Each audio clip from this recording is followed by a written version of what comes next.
안녕하십니까. 전하태 교수입니다. 이번 시간 여러분들과 77번 문제 풀이부터 하도록 하겠습니다. 자, 여러분들 교재를 보세요. 77번 유량계 중에서 최대 유량과 최소 유량의 비가 가장 큰 것을 찾으시오. 이렇게 문제가 나왔어요. 자, 먼저 여러분들 벤츄 리미트 같은 경우에서는 최대와 최소의 비가 4대 1이죠. 자, 그리고 오리피스 4대 1, 자기식 유량 측정기 10대 1, 피토간 3대 1이에요. 따라서 가장 큰 값을 찾으시오 그랬으니까 10대 1의 비율을 나타내는 자기식 유량 측정기가 정답이 되는 겁니다. 자, 그리고 78번 문제를 보겠습니다. 0.1몰 KMNO4 용액을 용액층의 두께가 10mm가 되도록 용기에 넣고 5400 온거스톤의 빛을 비추었을 때 그 30%가 투과되었다. 같은 조건에서 40%의 빛을 투과하는 KMNO4의 용액의 몰 농도를 계산하시오 그랬어요. 자, 그러면 우리가 흑광도를 나타냈을 때, 자, 흑광도 A를 표현했을 때 흑광도 A라는 것은 로그 투과도분의 1로 표현하죠. 그리고 흑광도라는 것은 입실론 CL로 표현해요. 그럼 이 두 가지 식을 정리를 하면 로그 투과도분의 1은 입실론 CL로 표현하는 거죠. 그래서 이 식을 이용해서 우리가 문제를 풀어주는 거예요. 따라서 자, 첫 번째 보시게 되면 우리가 첫 번째 조건에서 투과도가 지금 몇 퍼센트냐면 30%예요. 그럼 0.3을 대입하면 되겠죠? 입실론 곱하기 농도가 얼마냐면 0.1몰 그리고 두께가 10mm니까 1cm가 되는 거죠. 그래서 입실론을 계산을 해서 5.2288이 나왔어요. 그럼 두 번째 조건에서는 지금 여기 보면 30%는 투과됐는데 40%는 흡수됐어요. 그러면 투과 퍼센트는 얼마죠? 100-40이니까 60%가 투과 퍼센트가 되는 거예요. 그래서 0.6이 들어갔습니다. 여기서 60%가 없는데 왜 0.6이 들어가? 이렇게 생각하시면 안 돼요. 우리가 사용하는 것은 투과 퍼센트입니다. 흡수 퍼센트가 아니고, 그리고 투과 퍼센트와 흡수 퍼센트를 합치면 100%가 되는 거죠. 자, 여기서 계산한 입실론을 대입을 합니다. 자, 그 다음 농도 곱하기 동일한 조건이라고 했으니까 10ml 1cm 따라서 농도는 0.03몰이 되는 거죠. 그래서 지금 이 문제에서는 흑광도에 대한 정의를 정확하게 이해를 하고 있느냐, 그리고 흑광도를 나타냈을 때 투과율을 이용하느냐, 흡수율을 이용하느냐를 구별할 수 있느냐를 여러분들에게 묻는 문제다 이렇게 생각해 주시면 되겠죠. 자, 그리고 79번 문제를 보시게 되면 노말핵산 추출 물질의 분석에 관한 설명으로 틀린 것은 가번의 시료를 pH 4 이하의 산성으로 하여 노말핵산층에 용해되는 물질을 노말핵산으로 추출한다고 그랬어요. 그러면 pH를 4 이하로 나타내기 위해서 뭐를 주입을 하죠? 1 플러스 1 HCl 염산을 주입을 하는 거죠. 그리고 폐수 중에 비교적 휘발되지 않은 탄화수소, 그리고 탄화수소 유도체, 그리스 유상물질, 광유류를 함유하고 있는 물질에 적용을 합니다. 그리고 광유류의 양을 시험하고자 할 경우에는 활성규상 마그네슘 컬럼으로 광유류를 흡착한 후에 추출한다. 자, 여기에서 설명 자체가 잘못됐어요. 자, 광유류의 양을 시험하고자 할 경우에서는 활성규산 마그네슘이 아니고 여기서 활성규산 마그네슘 컬럼으로 광유류를 흡착한 후에 추출 제거한다고 했는데 지금 여기 보시게 되면 자, 활성규산 마그네슘 컬럼으로 동식물류 유지류를 흡착 제거한 후에 추출합니다. 그래서 광유류가 아니고 동식물 유지류를 흡착 제거한 후에 추출한다 이렇게 나와야 되겠죠. 그래서 이 문구 때문에 틀렸어요. 그러나 한번 지표수나 지하수, 폐수 등에 적용할 수 있으며 정량 한계가 0.5mg per 리터입니다. 그래서 정량 한계도 노말 핵산 추출 물질에서는 시험에서 상당히 자주 나오죠. 그리고 노말 핵산 추출 물질에 해당하지 않는 것을 찾으시오 이 문구도 시험에서 상당히 잘 나와요. 그래서 전체적으로 노말 핵산 추출 물질은 시험에서 상당히 출제 빈도가 높은 파트다 이렇게 생각할 수가 있습니다. 자, 그리고 80번 문제를 보시게 되면 자, 외의 수도가 0.8m, 절단의 폭이 5m, 사각유혈을 사용해서 유량을 측정하고자 한다. 유량계수가 1.6일 때 유량을 계산하시오 이렇게 문제가 나왔어요. 자, 그럼 여러분들이 유량을 계산을 했을 때 자, 식을 만듭니다. 그러면 지금 삼각이요. 그리고 사각이요. 그럼 삼각이요라는 것은 이렇게 생겼어요. 그리고 사각이요라는 것은 이렇게 생겼죠. 그러면 사각이요는 폭과 수도가 있고 삼각이요에서는 H 수도밖에 없어요. 그래서 유량 Q를 계산을 했을 때 삼각이요는 K 곱하기 H, 사각이요는 K 곱하기 B 곱하기 H죠. 따라서 지수값에 2분의 5와 2분의 3을 우리가 보정을 하는데 삼각이요는 종류가 적으니까 2분의 5를 주고 사각이요는 단서가 많으니까 2분의 3을 준다고 생각하시면 되죠. 둘 다 나타내는 단위는 뭐예요? 미터의 삼성 퍼 미니처라는 것을 꼭 기억하시면 돼요. 자, 그리고 지금처럼 유량계수가 주어지는 게 아니고 유량계수를 구하는 공식이 주어졌다고 하면 삼각이요는 우리가 굳이 전체적으로 다 기억을 할 필요는 없어요. 그죠? 그래서 삼각이요 같은 경우에서는 얼마를 기억하면 되죠? 83에서 85. 반면에 사각이요 같은 경우에서는 K가 얼마죠? 109에서 111. 요 중에 하나를 사용하시면 됩니다. 공식이 주어졌을 때. 자, 지금은 여러분들 유량계수가 주어졌으니까 그대로 사용하시면 돼요. 자, K라는 값이 지금 1.6입니다. B라는 폭이 5m예요. 그 다음에 H가 수두가 0.8m, 2분의 3승을 나타내면 바로 값이 나오겠죠. 자, 따라서 값을 계산하면 이렇게 나왔어요. 그런데 정답에서 요구하는 단위가 day입니다. 그래서 미니처를 day로 환산하기 위해서 1시간은 60분, 하루는 24시간을 보정을 해서 8242.99 미터의 삼성 per day로 우리가 값을 전환을 했어요. 아시겠죠? 자, 그리고 81번 문제를 보도록 하겠습니다.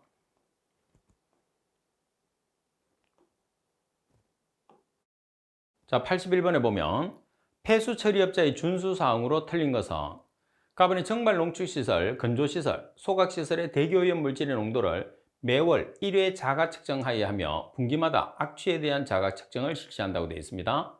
그리고 나번 처리 후 발생되는 슬러지의 수분 함량은 얼마가 돼야 되죠? 슬러지의 수분 함량은 85% 이하. 다번에 수타간 폐수는 정당한 사유 없이 얼마 이상을 보관하면 되지 않을까요? 자, 10일입니다. 10일 이상 보관할 수 없으며 보관 폐수의 전체량이 저장시설 저장 능력의 얼마 이상이 되지 않게끔 90% 이상이 되지 않게 보관해서는 아니 된다고 그러죠. 그래서 10일 90%. 그리고 4번 기술 인력을 그 해당 분야에 종사하도록 하여하며 폐수 처리 시설을 16시간 이상 가동할 경우에서는 해당 처리 시설의 현장 근무 2년 이상의 경력자를 작업 현장에 책임 근무하도록 하여야 된다고 그랬어요. 따라서 설명이 잘못된 것은 답번이 정답입니다. 그래서 이 문제 같은 경우에서도 가번이나 나번이나 답번 같은 경우에서는 언제든지 답이 될 수 있게끔 문제를 바꿀 수 있는 내용이니까 한 번씩 정확하게 숙지를 할 수 있어야 됩니다. 자, 그리고 82번 문제를 보시게 되면 오염 총량 관리 시행 계획에 포함되어야 되는 사항으로 가장 거리가 먼 것은 자, 답은 오염원의 현황 및 예측 포함되어야 되겠죠. 그리고 오염도 조사 및 오염 부하량의 산정 방법은 관계없어요. 그래서 틀렸고 연차별 오염 부하량 삭감 목표 및 구체적인 삭감 방안, 그래서 삭감 목표나 삭감 방안이 포함되어야 됩니다. 자, 그리고 라번에 보시게 되면 수질 예측 산정 자료 및 이행 모니터링 계획이 포함되어야 되겠죠. 자, 그래서 풀이를 보시면 이 풀이를 기억을 하는 게 중요하죠. 왜? 보기가 항상 바뀔 거니까. 자, 어떤 게 포함되어야 되느냐 하면 오염 총량 관리 시행 계획의 대상 유역의 현황, 그리고 오염원의 현황과 예측, 연차별 지역 개발 계획으로 인해서 추가로 배출되는 오염 부하량 및 해당 개발 계획의 세부 내용, 연차별 오염 부하량 삭감 목표, 그리고 구체적인 삭감 방안, 그리고 오염 부하량의 할당 시설별 삭감량, 그 이행 시기, 그리고 수질 예측 산정 자료 및 이행 모니터링 계획이 포함되어야 된다는 거죠. 그래서 이 내용은 여러분들이 단순히 암기를 하기보다는 여러 번 반복적으로 암기를 하면서 항상 문제로 대조를 해보면서 공부를 하는 게 중요합니다. 중요한 내용이에요. 자, 그리고 83번 문제를 보도록 하겠습니다. 자, 83번에 보면 폐수 처리 시에 희석 처리를 인정하고자 하는 자가 이를 입증하기 위해서 시도지사에게 제출하는 사항이 아닌 것을 찾으시오 그랬어요.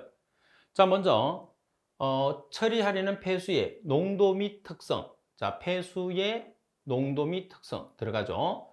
자, 희석의 불가피성 들어갑니다. 그리고 희석 배율과 희석량이 들어가야 되겠죠. 그리고 희석 처리 시에 환경에 미치는 영향은 실제로 제출하는 내용에 해당하지 않습니다. 그래서 세 가지가 들어가는데 갑은, 납은, 답은이 들어가게 되겠죠. 라번이 정답입니다. 자, 그리고 84번 문제를 보시게 되면 낚시 제한 구역에서 과태료 처분을 받는 행위에 속하지 않는 것은 그러니까 불법 행위가 아닌 것을 찾으라는 거죠.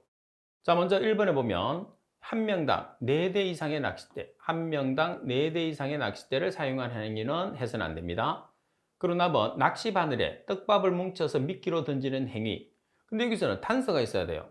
한 개의 낚싯대에 5개 이상의 낚시 바늘을 부착을 한 다음에 떡밥과 뭉쳐서 미끼로 던지는 행위가 나와야 되겠죠.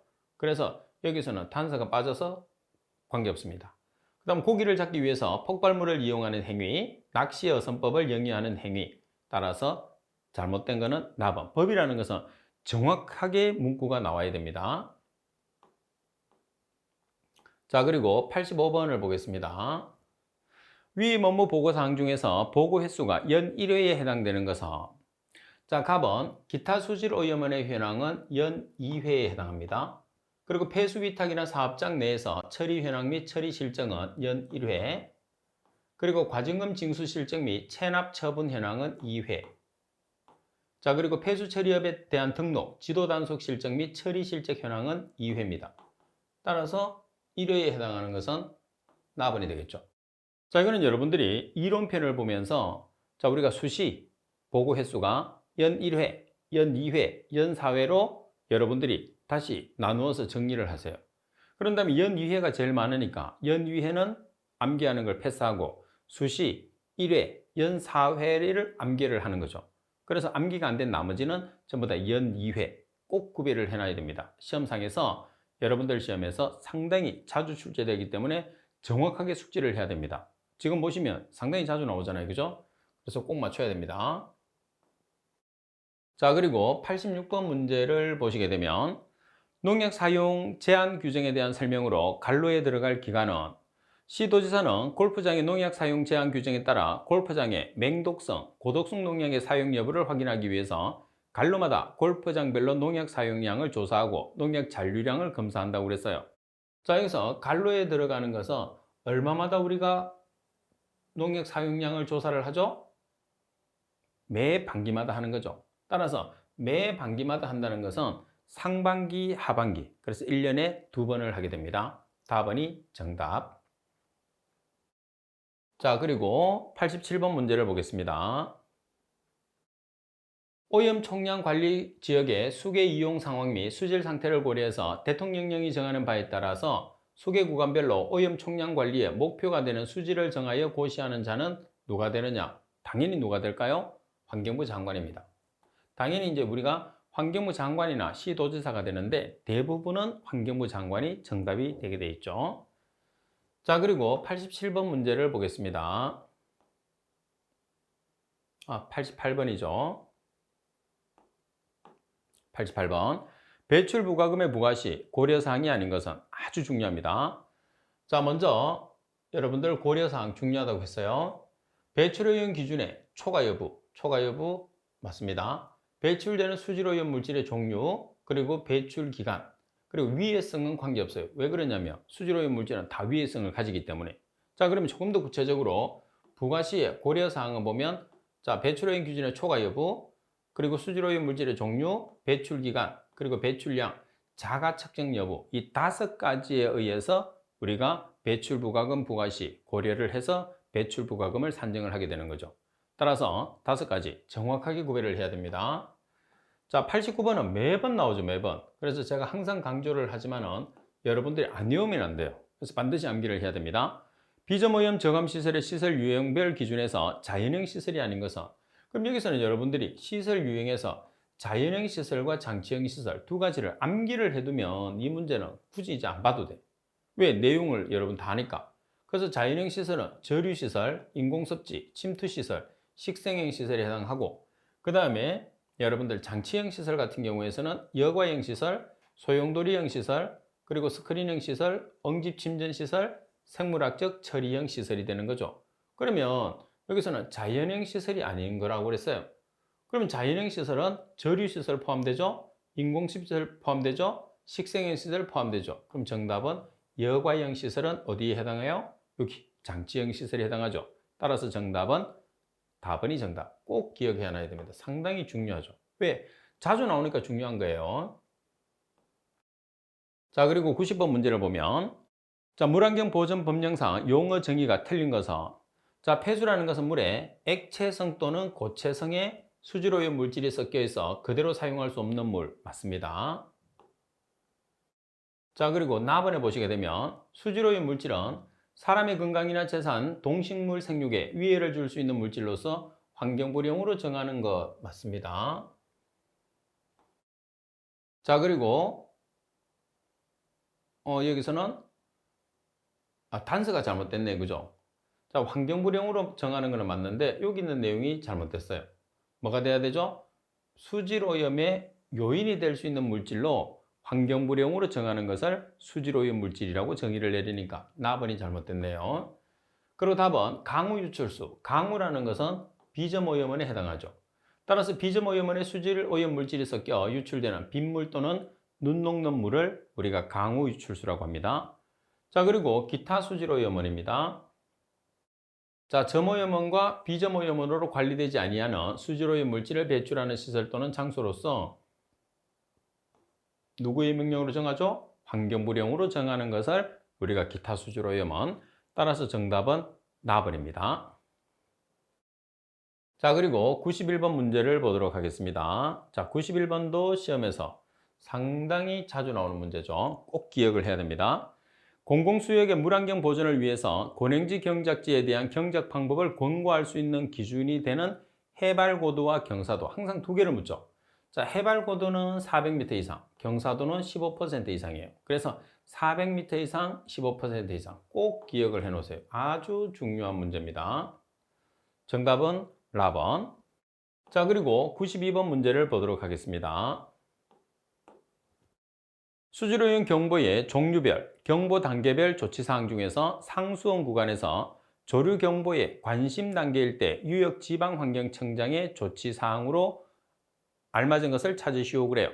다번에 관심 경보 발령, 다번에 대중매체를 통한 홍보, 다번에 조류 제거 조치 실시, 다번에 시험 분석 결과를 발령기관으로 통보. 자, 92번 같은 경우 지금 나와 있는 유역지방환경청장의 조치사항으로 알맞은 것은 뭘까요? 자, 유역이나 지방환경청장 같은 경우에서는 가장 빠른 상태에서 알려야 되겠죠. 그래서 관심 경보를 발령하는 게 조치사항이 됩니다. 그래서 가번이 정답이 되는 거죠. 자, 그리고 93번 문제를 보겠습니다. 폐수 처리 방법이 생물화학적 처리 방법인 경우에 환경부령으로 정하는 시운전 기간은, 자, 생물화학적 처리 방법은 두 가지가 있죠. 기간을 정한 상태, 기간이 정하지 않은 상태, 두 가지로 나타내는데, 자, 먼저 여러분들이 자, 시운전 기간 중요한 내용 여기 다 정리해 놨어요. 제가 이 내용을 보겠습니다. 자, 생물학적 처리 방법은 기본적으로 50일인데 기간을 정하면 70일로 늘어나요. 근데 그 기간은 11월 1일부터 다음 연도 1월 31일까지예요. 그때는 춥기 때문에 미생물의 활성이 거의 없을 때예요. 그래서 기간이 좀 늘어납니다. 자, 일반적인 생물학적 처리 방법은 50일, 그리고 11월 1일에서 다음 연도 1월 31일까지로 정하면 70일, 그리고 화학적인 처리 방법은 30일, 물리적 처리 방법도 30일.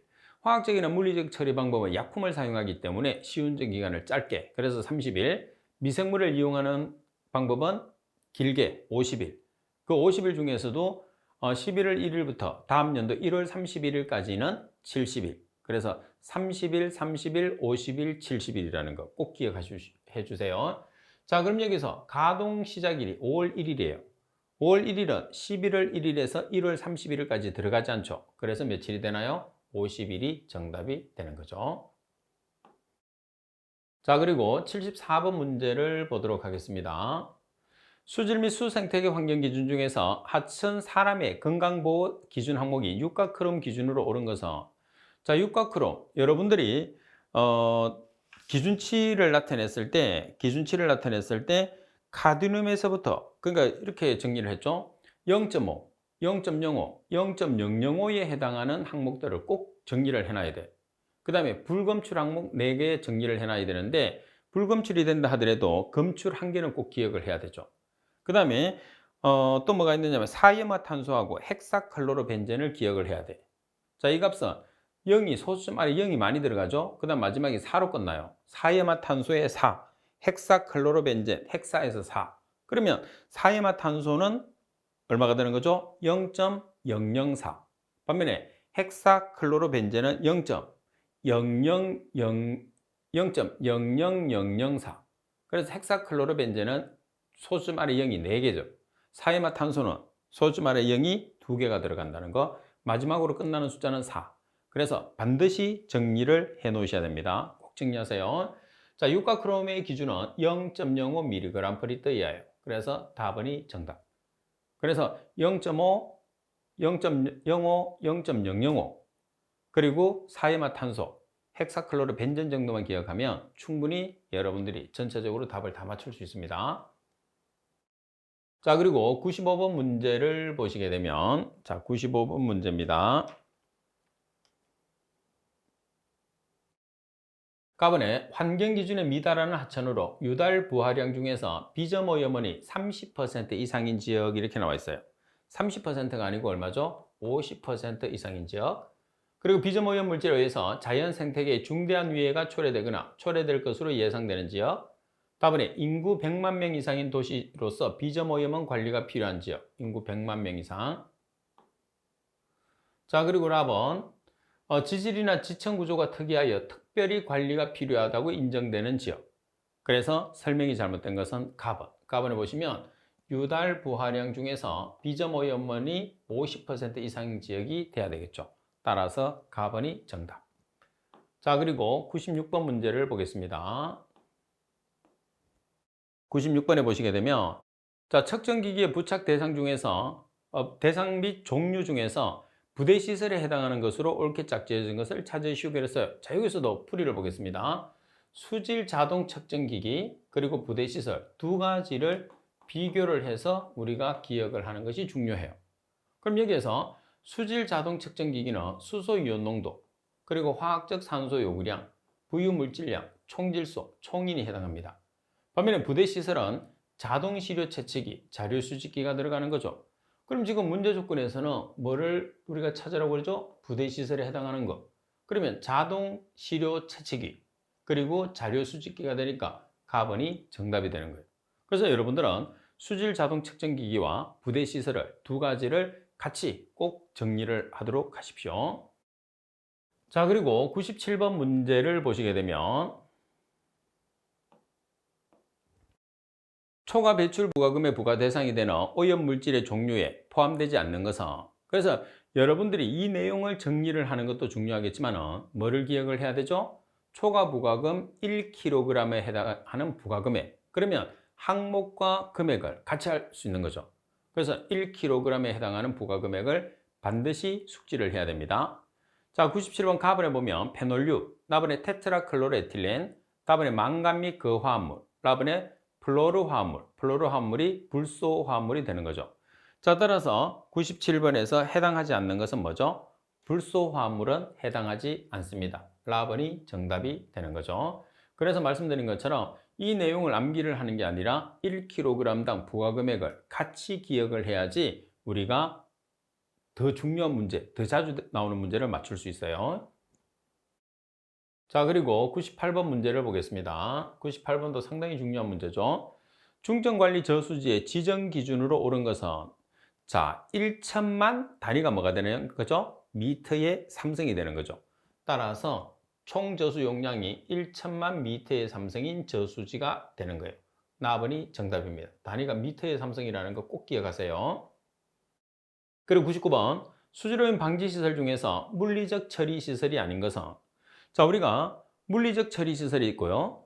그 다음에 화학적 처리 시설이 있고 생물화학적 처리 시설이 있어요. 반드시 이 세 가지로 구별하는데 여기서도 물리적 처리 시설이 제일 많아요. 그러니까 우리가 암기를 해야 되는 것은 화학적 처리 시설과 생물화학적 처리 시설 두 가지를 기억을 하고 이 두 가지에 해당하지 않는 것은 물리적 처리 시설이다. 이렇게 기억을 해서 반드시 세 가지가 나오면 꼭 정리를 해서 여러분들 맞출 수 있어야 됩니다.